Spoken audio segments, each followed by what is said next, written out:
Ay, ano nga pala yung ikikwento mo sa akin? Ha? Di ba sabi mo na Oo. Ayan, Hindi, alam mo. about sa kasal ng ko. Kasi di ba okay. yung kapatid ko kinasal siya nakita ko last nga. week? Last week pa? Last week yun, te. Basta Sige, anyway, last week. last week. Tama. And And then, so ngayon, syempre, pagkasalan, invited lahat ng mga guests, invited ganun lahat ng mga pagkasal, relatives, ganyan. tapos? Ngayon, dumating yung pinsan ko, tapos yung pinsan ko kasi na yun, hindi ko siya masyado close. Okay. So, about to sa pinsan mo, itong ikikwento. Ay, hindi. Ay, hindi More pa. on about sa Okay, groom na sige. side. And Kasi then? yung groom, syempre, na-invited sila ng relatives. Tapos? Nung nagsidating... Ano yan? Ay, sorry. Akala ko magta-times 2 yung speed pag nilong press ko. Sorry. Okay, go. Si Rachel ba yun? Rachel! Kumusta ka na? Hala, how long has it been? Parang sa school pa yata eh, di ba? Graduation? Ayaw nga. Mag-isa ka lang? Ay, hindi, may lunch meeting lang ako. Medyo maaga nga ako. Eh di upo ka muna. Ay, naku, wag na. Makikisali pa ako sa inyo. Okay lang. Minsan lang tayo magkita eh. Sige na nga. Ito yung plato ba? Hala, ang cute nyo. Nagkikita-kita pa rin kayo. Oo naman. Solid pa Uy, din. Rachel, kumain ka. Ay, hindi, okay lang kasi order din ako mamaya. Ito naman, minsan nga lang tayo magkita eh. Sige na nga. Ayan. Hala, ilang years na nga before tayo nakita Ilan ulit? na Parang ba? mga 8 years na lang. Ayun, kinagat niya na. Magkano na yung bagong ambagan sa nachos? Since 6 na tayo, 450 divided by 6. 75 each. Uy, baka gusto niya ng calamari. If divided by 6, 100 na lang. Nag-Noah's Ark kayo papunta dito? Hindi. Bakit? Mga hayop kayo. Oy pa, yung baradong sink na ayos mo na? Mamaya, gagawin ko. Kahapon ko pa sinasabi yan sa kanya. Ngayon hindi pa ginagawa. Actually, I could attest to that. Narinig ko talaga na sinabi mo yun. Wow. Actually, ikaw nga nagsuggest, di ba, na mag-hire na lang ng tubero? Yun ang ayos sabi ko sa kanya. Kaso sabi niya siya na yung mag-ayos para hindi daw magastos. O ngayon, inayos niya pa. Ginawan pa ng paraan, di ba wala? Tuta rin. Actually, kanina pa siya nanonood ng TV dyan. Hindi ko alam kung anong ginagawa. Ay, hala, dapat dun sa GC na wala si Papa. Delete.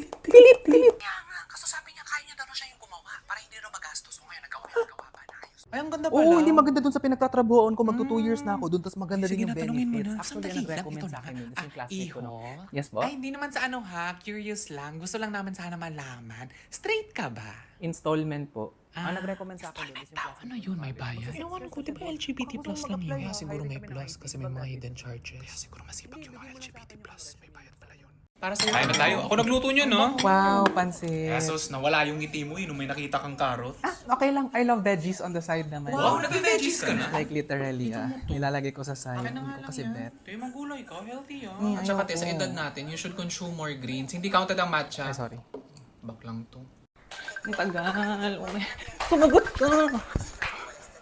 Hello? Ay, te. Tumawag Di ba ka. cellphone mo yung gamit natin sa pag-picture-picture kahapon? Ay, yes, te, bakit? Oo, hindi mo kasi in-airdrop sa akin yung mga photos, bakla ka ng taon. Pag in-upload mo siya sa internet, pwede bang pa-make sure na yung face ko is nasa mga 30% brightness, skin smoothness, mga 20% more, tapos yung face width ko naman is bawasan ng mga 50% for a grand total of 100% natural beauty lang sana. Natural beauty? Makikilala ka pa ba ng mga tao niyan? Kasi magbabago yung itsura mo. Gusto mo baguhin ang kamao ko yung itsura mo pag hindi mo ginawa yan? Ay, wag naman ganun. Ito naman. Pag yan talaga nakalabas walang edit ha, katapusan mo na. Ba't para mas madaling kumuha ng NBA clearance kasi mag-edit ng picture mo? Sige na, let's go out! Sis, hindi nga ako pwede today, di ba? Kasi andito yung mga barkada ng lola ko, tapos ako yung magbabantay sa kanila. Anong feeling magbantay ng mga matatandang Gen Z? Ay naku, te, ibang klase yung generation nila. Alam mo ba, mahilig sila sa dance covers. Dance covers? Ano siya eh, yung parang videohan nila yung mga selves nila habang nagsasayaw, tapos may music. Tapos ang weird na mga steps nila. Tapos tuwang-tuwa na sila dun. Ewan ko ba? Tapos buong araw din sila nagkaraoke dito sa bahay. Tapos yung mga choice of songs nila, ang luluma. Hindi ako familiar. O di naman may mahal ng iba na mumula. Sabi ng utak, tama na.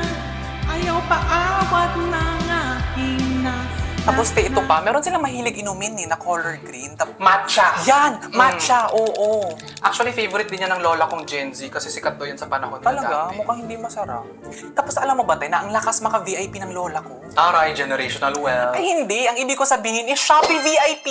Shopee VIP? Nung generation kasi nila sumabog yung online shopping, kaya hanggang ngayon, Shopee VIP pa rin silang lahat. Pag Shopee VIP member ka pala, may daily free shipping and no minimum spend. May extra 20% off na vouchers pa, daily. At eto pa, 0% sa SPay later for 3 months.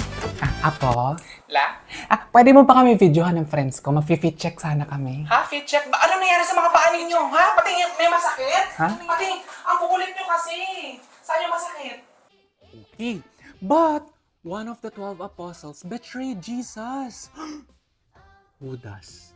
You're wrong, Mommy. It's who did, not who does. No, Lucas. What mommy is trying to say is that the apostle who betrayed Jesus You is only named- use who does for present tense questions. In this case, the act of betrayal already took place, making it past tense. So it should be who did betray Jesus.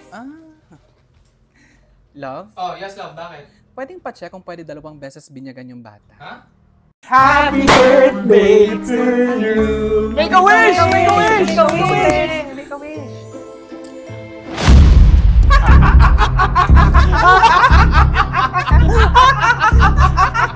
Uy, ano te, adulting ka na. Handa ka na ba magharap ng gulay sa menu tuwing kumakain sa labas? Ha? Ang sabi ko, kung gusto mong lumabas mamaya for your birthday dinner celebration. Ba't iba yung rinig ko? Sige, mag-dinner tayo mamaya. Libre ko, of course. Te, adulting ka na. Ang ira na mas malaki pa yung kaltas sa sweldo mo kaysa sa timbang mo kahit anong diet at exercise mo pa. Uy, grabe ka. Okay pa naman yung metabolism ko. Ha? Ang sabi ko, kung pwede naman natin kaltasan yung cake or pipicturan mo pa. Yun yung sinabi mo? Oo.